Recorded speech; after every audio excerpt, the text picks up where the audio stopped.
Hello guys, and welcome to our Elden Ring co-op mod review. Now, before I get really into it, let me just tell you how I accidentally ended up doing a full playthrough of this mod with my friend. Sorry about that, Garrett, who joined me on about a 4-month non-stop playthrough of Elden Ring in co-op and its DLC. Now, when I first saw Elden Ring, when it originally came out, my first thought was, oh, this has co-op? That would be great. Let me actually try this game with co-op. And then when I talked to one of my friends who's very into the Soul-like games to join me, he was like, unfortunately, these do not have good co-op. They're super limited. You're not able to do a lot of things when you're doing co-op with a friend. It's not a full co-op experience, which I felt like was a disappointment, a missed opportunity. Then eventually, one day, I started seeing a lot of clips online of streamers playing a mod for Elden Ring that allowed full co-op, and I was like, whoa, did someone actually make a mod to fully co-op this game? And so that's when I eventually looked at my friend who doesn't like Souls-likes, just like me. I'm not a huge fan of these Soul-like genres, and he and I usually stream together quite often, and I was like, hey, you want to do this? And he deadpans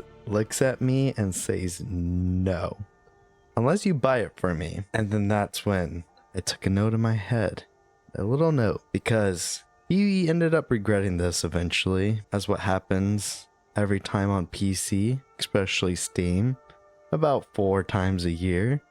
There's usually a very big sale, and that's when I decided to buy him a gift of pain and suffering disguised in Elden Ring.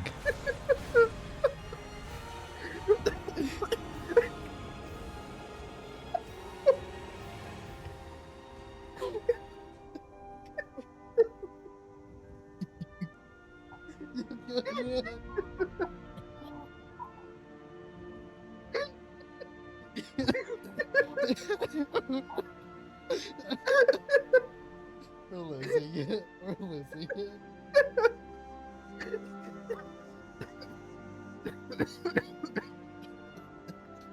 Oh god.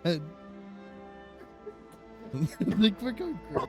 Now this is our thoughts of the Elden Ring co-op mod and kind of our review slash experience and suffering that we kind of went through while playing this mod. This is not really a review of Elden Ring as a game as a whole, because again, we played a specific modded version of it. Now, I should say neither of us are pro gamers, and we both, like I said, aren't a big fan of the Souls-like genre formula that has been popping up a lot more lately. Actually, and I would say both of us usually avoid the Souls-like genre. I personally actually do find the Souls-like genre interesting when it actually does have a full-on co-op aspect. I think there was a Final Fantasy Souls-like game that came out recently that I played a little bit with one of my friends, a couple of my friends actually, and I actually did have a good time. I just feel like the Souls-like games don't really have that full co-op experience, and I feel like that is kind of like a missed market. Like, there's not a lot of them with a good full co-op that isn't limited, because it seems like every single one that has co-op usually comes with some super heavy restrictions. Now I'm going to talk about the very first thing about what a lot of people like about these Souls-like games. How's the difficulty? Now, some people might think or wonder, does this mod kind of make the game easier? And I guess it's up to interpretation. I will say we suffered quite a bit, and it was still very hard. Get up! Oh, this is awkward. That arrow almost hit me. Oh no! We're starting strong. Oh, okay.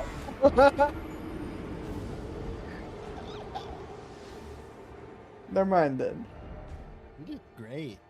That was a great one. That was a great. Again, we are not Souls-like experienced players, and I believe this is our first time actually for both of us going full on in a Souls-like experience. Now, I've played some here and there, but I've never gone far into them because I usually end up putting them down. But like I said, it's up into interpretation. This mod does have ways of making it not quote unquote easier. By default settings, it adds an extra 100% health for each player in the game. Yes. Now, this does, I feel like, make some bosses almost impossible to do because of how some of the bosses are set up, but it was doable. But by default, it does add extra 100% health for each player. So you did end up fighting bosses with basically 200% health if there's 2 of you. Does that make bosses easier? Harder? Well, it kind of depends on the boss. I think one thing obviously the mod doesn't do, again, it just unlocks the limitation that the base game co-op does, because by default you can't do a lot of things in the co-op. You can't ride horses, you're restricted in movement, you're not able to traverse very far in co-op. The co-op in Elden Ring by default is meant to just call in a friend to help you fight a boss. That's really all it is, especially with such an open world game and with a lot of exploration. Kind of a missed opportunity in my opinion. And that being said, it is kind of sad and also impressive that a small mod team was able to make this fully co-op experience even better than the actual developers themselves.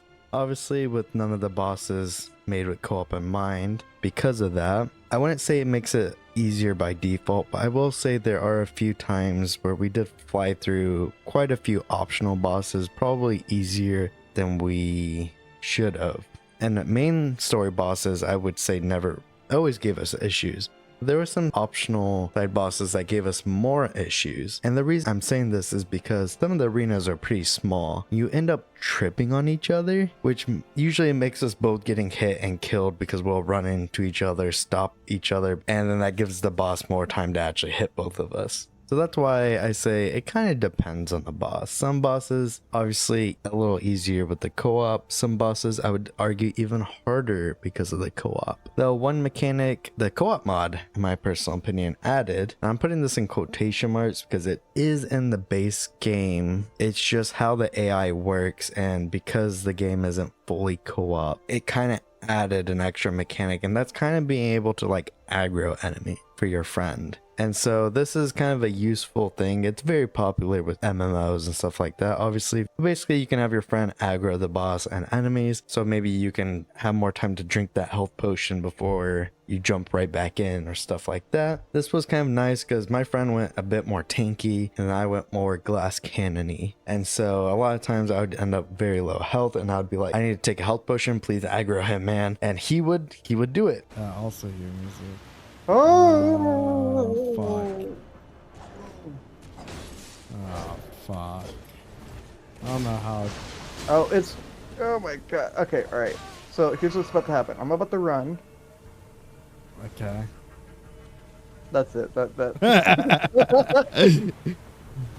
That's where, again, there's a lot of settings you can tweak to make the game harder for you or easier for you, quote unquote.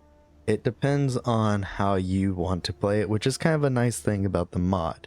There's quite a few extra settings. Diving into the settings, if you're wondering how respawns work, well, there's 2 different settings you can use. The first one is what we both personally preferred than the second one, and probably what most people probably use, is when you die, you immediately respawn at the last grace you rested, but you get a debuff, and this debuff is selected at random. Sometimes you get 20% less health, or your damage is half. There's quite a few of these debuffs, and it's totally random. And these debuffs stack, so the longer you keep dying without resting at a grace, the more debuffs you get. But also, you and your friend don't always want to reset the enemies. So it comes this balance between what both of you have to kind of strategize. Can one of you deal with this debuff for the rest of this small dungeon and or the upcoming boss before you need to reset that grace and reset everything? Now there's the second option, which I personally didn't like because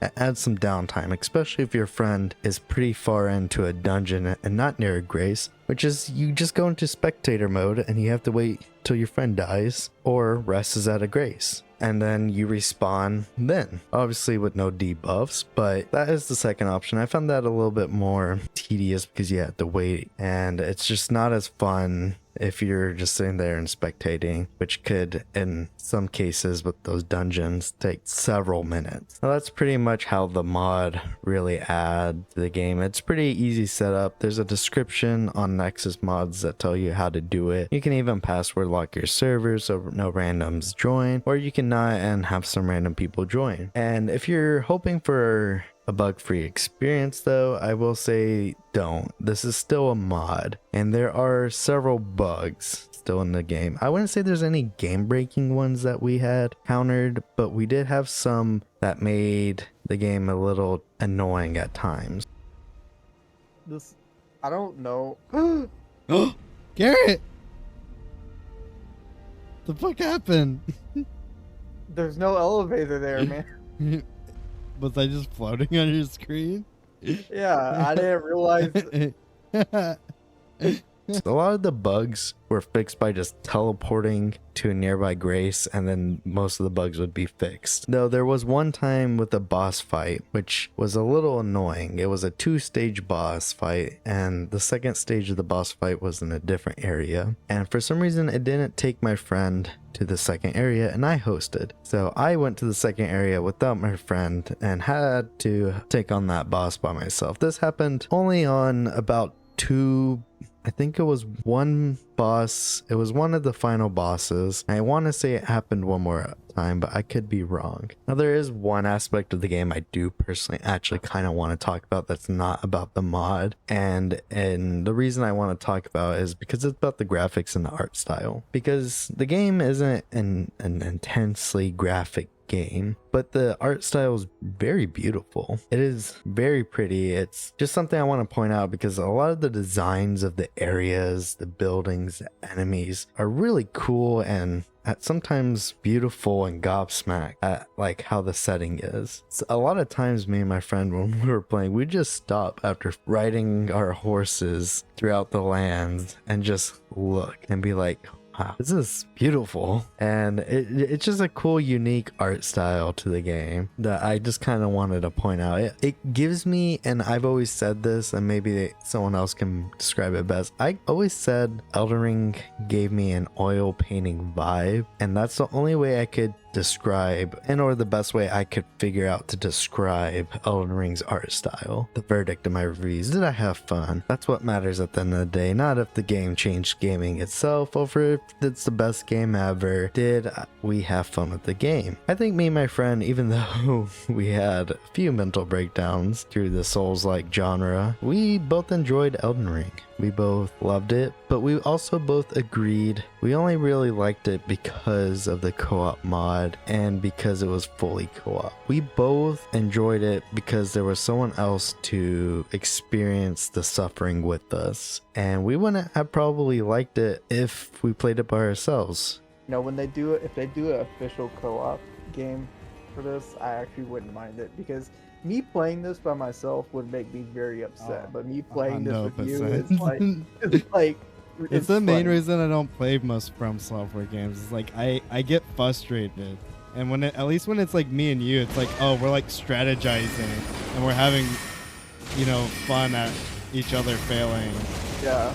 No, Gary! No! I don't know if I could kill him by myself. I'm gonna run. Right side, I think I know how to fix the elevator. On the bright side, I know how to fix the elevator. I don't know if that's a good thing, Garrett. It's all the way down at the bottom. Actually, I'm pretty sure both of us would have probably dropped the game after the second or third boss. But there's something about playing a Souls-like game with your friend that this mod enables that brings an extra experience to the table of you both encouraging each other, trying to one-up each other also, and pushing each other forward as you guys keep fighting bosses and trying to find rare weapons for each other and all sorts of things. There's something about that element to Elden Ring and the exploration together that really adds an extra layer that I think the Souls genre is really lacking. I really wish more Souls games had this level of co-op to it. So at the end, I would say it was fun. And if you're not a big fan of the Souls-like genre, because you find it a bit harder, maybe consider trying the co-op mod if you're on PC, because in all honesty, I don't think I would have ever finally played and or even finished Elden Ring if it wasn't for this co-op mod. And I do want to thank that mod creator for creating such a great mod. Now, my friend written kind of a message that fits the Elden Ring format, but hopefully you enjoy it, and if you like this video, hopefully I'll catch you next time. Bye! Yeah, we just need to... Well, there's a campfire. Do you want to interrupt the campfire? To our right. You want to see the campfire? Nah, oh.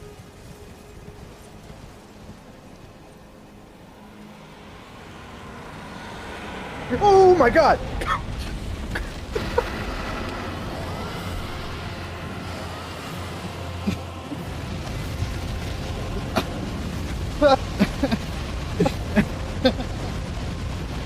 I'm gonna be real, I knew the dragon was coming.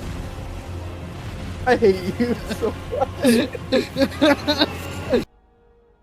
This game was thrust upon through a great steam cloud and shoved down my gullet with a big nexus. I knew the bitter taste of its ilk long before I even began to consider chewing. How fooled I was by the gorgeous presentation, unaware of the triad of suffering that it would force upon the human condition, chipping at my mind, my body, and my soul. It grabbed me and pulled me down into the slimy, forgotten depths of its creator's psyche, slithering its gnarled fingers through my ears, whispering the temptation of release, just so that it always appeared out of reach. What a cruel irony it was that I believed myself winning the struggle for life as it slowly shaved off months of my life and years off my mental fortitude. I would scream into the blackness as if anyone would hear, but all that there was a single point of white noise. Guidance was hidden, scratched upon the essence of the void, like faint whispers in the dead of night, tickling the skin ever so slightly. I know not when the time had gone or where the places had been, but I knew that somehow I would win. These tortures inflicted upon me, dreamed up by the sick and twisted individual, disturbed and tormented my rest. What chronic nightmares of twisted flesh and rotten hides did it show us all bare and naked? I cannot live now knowing what I know, but I know that I not dare to go back, as knowing what is to come makes it taste so sour.